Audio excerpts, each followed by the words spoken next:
हाय बच्चों, आज हमारा ये फर्स्ट लेक्चर है इनवर्स ट्रिगोनोमेट्रिक फंक्शन। क्या बच्चों, फिर से बोल रहा हूँ, इनवर्स ट्रिगोनोमेट्रिक फंक्शन, जिसको शॉर्ट में हम लोग ITF, आई का मतलब इनवर्स, टी का मतलब ट्रिगोनोमेट्रिक और एफ का मतलब फंक्शन। तो जब भी हम शॉर्ट में अगर बार बार लिखेंगे ना ITF का मतलब क्या है, तो ऑटोमेटिकली आपको समझ जाना है कि ITF का मतलब हो गया इनवर्स ट्रिगोनोमेट्रिक फंक्शन।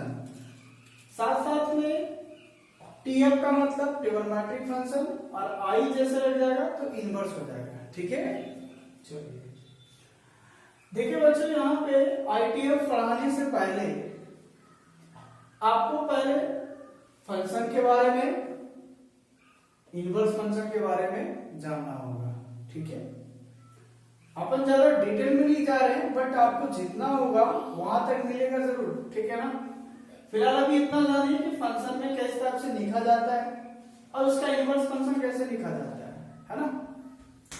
अब यहां देखिए फंक्शन क्या है, मैं ये नहीं कर रहा हूं डिफाइन इसका क्या है, डिफिनेशन क्या है, फंक्शन डायरेक्ट ले रहा हूं। अगर कोई एक फंक्शन है जो सेट A टू B जा रहा है, क्या हो रहा है, A से B, सेट A में मान लो A स्मॉल a b, क्योंकि एलिमेंट को स्मॉल a b c से ड्रॉ करते हैं, तो सेट A में मान लो इतने सारे एलिमेंट है, सेट B में ये सारे एलिमेंट है, जो कि एक फंक्शन डिफाइंड है A टू B में। अब यहाँ पे देखिए इधर का जो फंक्शन होता है ना, पहली बात तो फंक्शन तभी होगा जो सेट A में कोई भी एलिमेंट बचना नहीं चाहिए। पहली बात, अगर कोई एलिमेंट अगर बच जाता है, सपोज करो यहाँ C है, तो ये फंक्शन नहीं है। ठीक है, तो पहला बात ये दिमाग में रखना कि इसमें कोई भी एलिमेंट बचना नहीं चाहिए और इसका इधर इमेज बन भी सकता है, नहीं भी बन सकता है। जैसे मान लीजिए यहाँ पे S है, इसका कोई इमेज नहीं इधर का बना रहा, तो ऐसा सिचुएशन में ये फंक्शन तो है बट इधर का एलिमेंट नहीं बचना चाहिए। ठीक है, चलिए ठीक है, अपन डिटेल में नहीं जाना है, जब फंक्शन पढ़ाएंगे तो फिर आपको पूरा पढ़ाया जाएगा। इधर जो सेट A में होता है उसको डोमेन बोलते हैं और सेट B में होता है उसको रेंज बोलते हैं। ठीक है, तो देखो डोमेन में यहाँ पे क्या आ गया, जिसको B से AB है, और रेंज में क्या आ गया, जो P और Q है। अब आते हैं इनवर्स फंक्शन में। इसी फंक्शन को F को कैसे लिखा जाता है, इस टाइप से। इनवर्स का लिखने का स्टाइल देख लो, अभी से ही आप लोग देख लीजिए कि इनवर्स लिखा कैसे जाता है, क्योंकि आगे जो स्टार्ट करने वाले हैं, जैसे अगर यहाँ साइन है, इसका उल्टा लिखेंगे इस टाइप से, साइन इनवर्स। ठीक है ना, तो वही बात समझा रहा हूं इसी भाषा से, ऐसा कुछ खास नहीं है। तो इनवर्स फंक्शन में यहाँ पे इस टाइप से लिखा जाता है। अब ये एग्जिस्ट तभी होगा जब 1 1 एंड ऑन 2। इनवर्स फंक्शन तब एग्जिस्ट होता है जब कोई फंक्शन 1 1 एंड ऑन 2 होता है। अब यहाँ एफ इनवर्स फंक्शन अगर कोई एग्जिस्ट है, जो देखो, अब इनवर्स का मतलब क्या होगा कि इस फंक्शन का जस्ट अपोजिट चलेगा, यानी उल्टा चलेगा, है ना। तो यहाँ A टू B जा रहा था, तो यहाँ क्या होगा, B टू A। ठीक है, तो B टू A में यहाँ पे आपका जो फंक्शन हो रहा है, B में हमारे पास क्या फंक्शन था, वही PQ था, PQ हो गया, और A में क्या था, AB था। अब F इनवर्स डिफाइन किया हुआ B टू A, तो B टू A में जो डिफाइन किए हैं, तो डोमेन जो हमारा हो गया P और Q हो गया, और A में जो हमारा रेंज हो गया। अब यहाँ गौर से देखना, जो हमारे पास डोमेन था और जो पहले रेंज था वो डोमेन में बदल गया, और जो पहले डोमेन में था वो किस में बदल गया, रेंज में बदल गया। तो अब इनवर्स समझ में आ रही बात आपको कि अगर कोई डोमेन है तो उसका इनवर्स रेंज हो जाएगा, और जो रेंज था उसका डोमेन हो जाएगा। ठीक है, लेकिन ये फंक्शन अभी हम इतना ही पे बात कर रहा हूँ 1 1 और 1 2, अदरवाइज हम किसी भी फंक्शन पे बात नहीं कर रहे। आप दूसरी चीज में तुलना मत कीजिएगा इसका। वैसा फंक्शन जो 1 1 है और इनवर्स होने के लिए ऑन टू भी होगा साथ में, तभी के लिए बात कर रहा हूँ, क्योंकि हर एक एलिमेंट एक के साथ एसोसिएट करेगा। ठीक है, तभी 1 1 ऑन टू फंक्शन हमारा होता है। ठीक है ना। यहाँ पे देखिए थोड़ा सा, अगर पहली बात की फंक्शन जो है, इस फंक्शन A में के लिए क्या डिफाइंड है, P है, हाँ, यानी FA का इमेज कितना बन रहा है, P बन रहा है, FB का इमेज क्या है, Q है। तो अगर FA का इमेज P है, इसका इनवर्स क्या होगा, तो F इनवर्स P का इमेज क्या हो जाएगा, A, वही तो बन रहा है ना। उसके बाद FB का Q है, तो F इनवर्स Q का क्या होगा, B हो जाएगा। ठीक है, तो ये हमारे पास था फंक्शन और इनवर्स फंक्शन। तो बस मोटा मोटी यही समझना है कि फंक्शन ऐसे तो उसका इनवर्स ऐसे लिखा जाता है, और कोई भी इनवर्स फंक्शन तभी एग्जिस्ट करेगा जब वो 1 1 ऑन होगा। बस इतना ही अभी याद रखिए, ठीक है, क्योंकि इनवर्स बनने के लिए दोनों साइड से बराबर होनी चाहिए। जितना सेट ए में होगा उतना ही सेट बी में एलिमेंट होना चाहिए, और हर एक एलिमेंट एक एक के साथ एसोसिएट होना चाहिए, एक के अलावा दूसरे के साथ नहीं होना चाहिए, तभी ऐसे फंक्शन हमारा 1 1 ऑन होता है। और समझ में आया? हाय बच्चों, आज हमारा ये फर्स्ट लेक्चर है इनवर्स ट्रिगोनोमेट्रिक फंक्शन। क्या बच्चों, फिर से बोल रहा हूँ, इनवर्स ट्रिगोनोमेट्रिक फंक्शन, जिसको शॉर्ट में हम लोग ITF, आई का मतलब इनवर्स, टी का मतलब ट्रिगोनोमेट्रिक और एफ का मतलब फंक्शन। तो जब भी हम शॉर्ट में अगर बार बार लिखेंगे ना ITF का मतलब क्या है, तो ऑटोमेटिकली आपको समझ जाना है कि ITF का मतलब हो गया इनवर्स ट्रिगोनोमेट्रिक फंक्शन। साथ साथ में TF का मतलब ट्रिगोनोमेट्रिक फंक्शन, और I जैसे लग जाएगा तो इनवर्स हो जाएगा, ठीक है। चलिए देखिए बच्चों, यहाँ पे ITF पढ़ाने से पहले आपको पहले फंक्शन के बारे में, इनवर्स फंक्शन के बारे में जानना होगा, ठीक है। अपन ज्यादा डिटेल में नहीं जा रहे हैं, बट आपको जितना होगा वहां तक मिलेगा जरूर, ठीक है ना। फिलहाल अभी इतना जानिए कि फंक्शन में किस टाइप से लिखा जाता है और उसका इनवर्स फंक्शन कैसे लिखा जाता है ना। अब यहां देखिए फंक्शन क्या है, मैं ये नहीं कर रहा हूं डिफाइन इसका क्या है, डिफिनेशन क्या है। फंक्शन डायरेक्ट कह रहा हूं, अगर कोई एक फंक्शन है जो सेट A to B जा रहा है, क्या हो रहा है, A से B, सेट A में मान लो A स्मॉल a b, क्योंकि एलिमेंट को स्मॉल a b c से डिनोट करते हैं, तो सेट A में मान लो इतनी सारे एलिमेंट है, सेट B में ये सारे एलिमेंट है, जो कि एक फंक्शन डिफाइंड है A to B में। अब यहाँ पे देखिए इधर का जो फंक्शन होता है ना, पहली बात तो फंक्शन तभी होगा जो सेट A में कोई भी एलिमेंट बचना नहीं चाहिए। पहली बात, अगर कोई एलिमेंट अगर बच जाता है, सपोज करो यहाँ C है, तो ये फंक्शन नहीं है, ठीक है। तो पहला बात ये दिमाग में आप रखना कि इसमें कोई भी एलिमेंट बचना नहीं चाहिए, और इसका इधर इमेज बन भी सकता है, नहीं भी बन सकता है। जैसे मान लीजिए यहाँ पे S है, तो इसका कोई इमेज नहीं इधर का बना रहा, तो ऐसा सिचुएशन में ये फंक्शन तो है बट इधर का एलिमेंट नहीं बचना चाहिए, ठीक है। चलिए नहीं भाई, अपन डिटेल में नहीं जा रहा है, जब फंक्शन पढ़ाएंगे तो फिर आपको पूरा पढ़ाया जाएगा। इधर जो सेट A में होता है उसको डोमेन बोलते हैं, और सेट B में होता है उसको रेंज बोलते हैं, ठीक है। तो देखो डोमेन में यहाँ पे क्या आ गया, जिसको D से AB है, और रेंज में क्या आ गया, जो P और Q है। अब आते हैं इनवर्स फंक्शन में। इसी फंक्शन को F को कैसे निकाला जाता है, इस टाइप से। इनवर्स का निकलने का स्टाइल देख लो, अभी से ही आप लोग देख लीजिए कि इनवर्स लिखा कैसे जाता है, क्योंकि आगे जो स्टार्ट करने वाले हैं, जैसे अगर यहाँ साइन है, इसका उल्टा लिखेंगे इस टाइप से, साइन इनवर्स, ठीक है ना।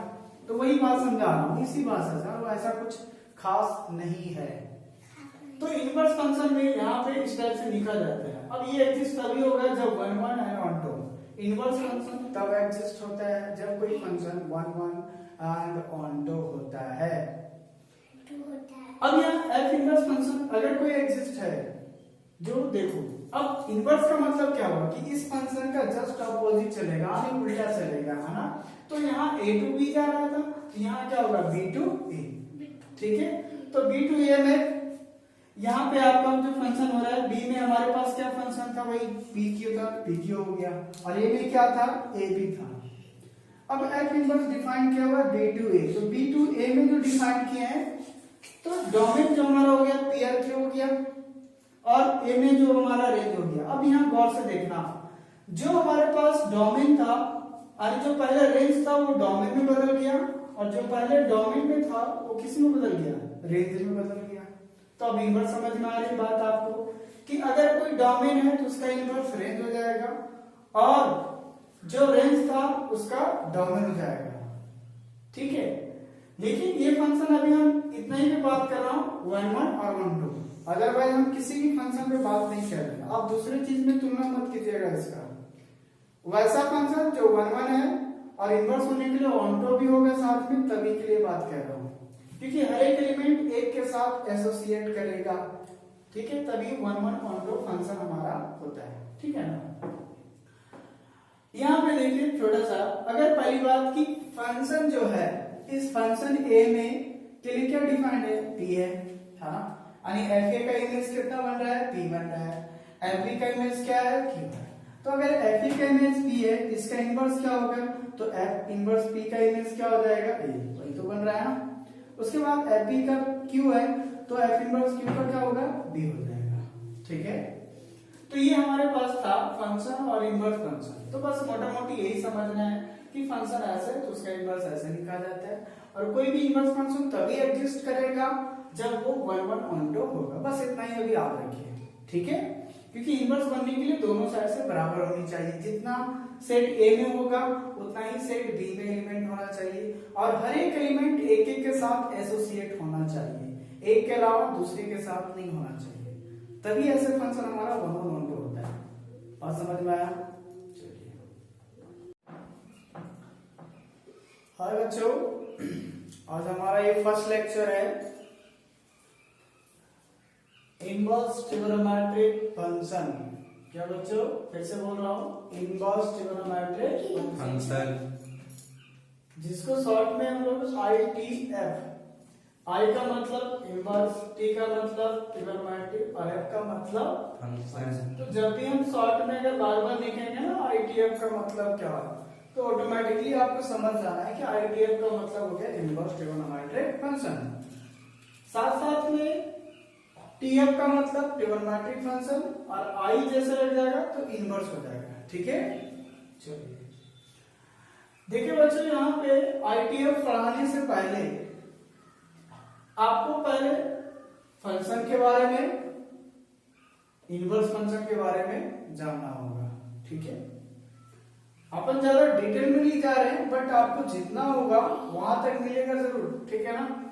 फिलहाल अभी इतना जानिए कि फंक्शन में किस टाइप से लिखा जाता है और उसका इनवर्स फंक्शन कैसे लिखा जाता है ना। अब यहां देखिए फंक्शन क्या है, मैं ये नहीं कर रहा हूं डिफाइन इसका क्या है, डिफिनेशन क्या है, फंक्शन डायरेक्ट ले रहा हूं। अगर कोई एक फंक्शन है जो सेट A to B जा रहा है, क्या हो रहा है, A से B, सेट A में मान लो A स्मॉल a b, क्योंकि एलिमेंट को स्मॉल a b c से डिनोट करते हैं, तो सेट A में मान लो इतने सारे एलिमेंट है, सेट B में ये सारे एलिमेंट है, जो कि एक फंक्शन डिफाइंड है A to B में। अब यहाँ पे देखिए इधर का जो फंक्शन होता है ना, पहली बात तो फंक्शन तभी होगा जो सेट A में कोई भी एलिमेंट बचना नहीं चाहिए। पहली बात, अगर कोई एलिमेंट अगर बच जाता है, सपोज करो यहाँ C है, तो ये फंक्शन नहीं है, ठीक है। तो पहला बात ये दिमाग में रखना कि इसमें कोई भी एलिमेंट बचना नहीं चाहिए, और इसका इधर इमेज बन भी सकता है, नहीं भी बन सकता है। जैसे मान लीजिए यहाँ पे S है, इसका कोई इमेज नहीं इधर का बना रहा, तो ऐसा सिचुएशन में ये फंक्शन तो है बट इधर का एलिमेंट नहीं बचना चाहिए, ठीक है। चलिए ठीक है, अपन डिटेल में नहीं जाना है, जब फंक्शन पढ़ाएंगे तो फिर आपको पूरा पढ़ाया जाएगा। इधर जो सेट A में होता है उसको डोमेन बोलते हैं, और सेट B में होता है उसको रेंज बोलते हैं, ठीक है। तो देखो डोमेन में यहाँ पे क्या आ गया, जिसको B से AB है, और रेंज में क्या आ गया, जो P और Q है। अब आते हैं इनवर्स फंक्शन में। इसी फंक्शन को F को कैसे लिखा जाता है, इस टाइप से। इनवर्स का लिखने का स्टाइल देख लो, अभी से ही आप लोग देख लीजिए कि इनवर्स लिखा कैसे जाता है, क्योंकि आगे जो स्टार्ट करने वाले हैं, जैसे अगर यहाँ साइन है, इसका उल्टा लिखेंगे इस टाइप से, साइन इनवर्स, ठीक है ना। तो वही बात समझा रहा हूँ, इसी भाषा से, ऐसा कुछ खास नहीं है। तो इनवर्स फंक्शन में यहाँ पे इस टाइप से लिखा जाता है। अब ये एग्जिस्ट तभी होगा जब 1 1 and on top. Inverse function तब एग्जिस्ट होता है जब कोई फंक्शन 1 1 एंड ऑन टॉप होता है। अब यहाँ एफ इनवर्स फंक्शन अगर कोई एग्जिस्ट है, जो देखो, अब इनवर्स का मतलब क्या होगा कि इस फंक्शन का जस्ट अपोजिट चलेगा, यानी उल्टा चलेगा, है ना। तो यहाँ A to B जा रहा था, तो यहाँ क्या होगा, B to A, ठीक है। तो B to A में यहाँ पे आपका जो फंक्शन हो रहा है, B में हमारे पास क्या फंक्शन था, भाई PQ था, PQ हो गया, और A में क्या था, AB था। अब F इनवर्स डिफाइन किया हुआ B to A, तो B to A में जो डिफाइन किए हैं, तो डोमेन जो हमारा हो गया PRQ हो गया, और A में जो हमारा रेंज हो गया। अब यहाँ गौर से देखना, जो हमारे पास डोमेन था, और जो पहले रेंज था वो डोमेन में बदल गया, और जो पहले डोमेन में था वो किस में बदल गया, रेंज में बदल गया। तो अब इनवर्स समझ में आ रही बात आपको कि अगर कोई डोमेन है तो उसका इनवर्स रेंज हो जाएगा, और जो रेंज था उसका डोमेन हो जाएगा। ठीक है, लेकिन ये फंक्शन अभी हम इतना ही पे बात कर रहा हूं, 1 1 और 1 2, अदरवाइज हम किसी भी फंक्शन पे बात नहीं कर रहे। आप दूसरी चीज में तुलना मत कीजिएगा इसका। वैसा फंक्शन जो 1 1 है और इनवर्स होने के लिए 1 2 भी होगा साथ में, तभी के लिए बात कर रहा हूं, क्योंकि हर एक एलिमेंट एक के साथ एसोसिएट करेगा। ठीक है, तभी 1 1 1 2 फंक्शन हमारा होता है। ठीक है ना। यहाँ पे देखिए छोटा सा, अगर पहली बात की फंक्शन जो है, इस फंक्शन ए में के लिए क्या डिफाइंड है, पी है, हाँ, यानी एफ ए का इमेज कितना बन रहा है, पी बन रहा है। एफ बी का इमेज क्या है, क्यू है। तो अगर एफ ई का इमेज पी है, इसका इनवर्स क्या होगा, तो एफ इनवर्स पी का इमेज क्या हो जाएगा, ए, वही तो बन रहा है ना। उसके बाद एफ बी का क्यू है, तो एफ इनवर्स क्यू का क्या होगा, बी हो जाएगा। ठीक है, तो ये हमारे पास था फंक्शन और इनवर्स फंक्शन। तो बस मोटा मोटी यही समझना है कि फंक्शन ऐसे तो उसका इनवर्स ऐसे लिखा जाता है, और कोई भी इनवर्स फंक्शन तभी एग्जिस्ट करेगा जब वो 1 1 1 2 होगा। बस इतना ही अभी याद रखिए। ठीक है, क्योंकि इनवर्स बनने के लिए दोनों साइड से बराबर होनी चाहिए। जितना सेट ए में होगा उतना ही सेट बी में एलिमेंट होना चाहिए, और हर एक एलिमेंट एक एक के साथ एसोसिएट होना चाहिए, एक के अलावा दूसरे के साथ नहीं होना चाहिए। तभी ऐसे फंक्शन हमारा 1 1 1 2 होता है। और समझ में आया?